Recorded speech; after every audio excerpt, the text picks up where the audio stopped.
This guide will help you download analytics reports from Libsyn efficiently. Follow these steps to access and save your reports.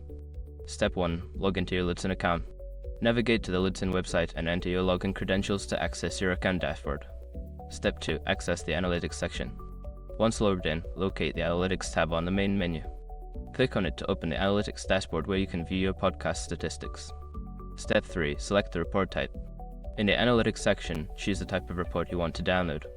Options may include downloads, audience demographics, or episode performance. Step 4. Set the date range.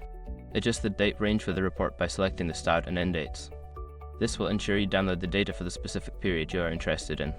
Step 5. Download the report. After setting the date range, look for the download button or link.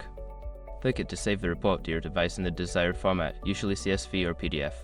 By following these steps, you can easily download the analytics reports you need from Libsyn.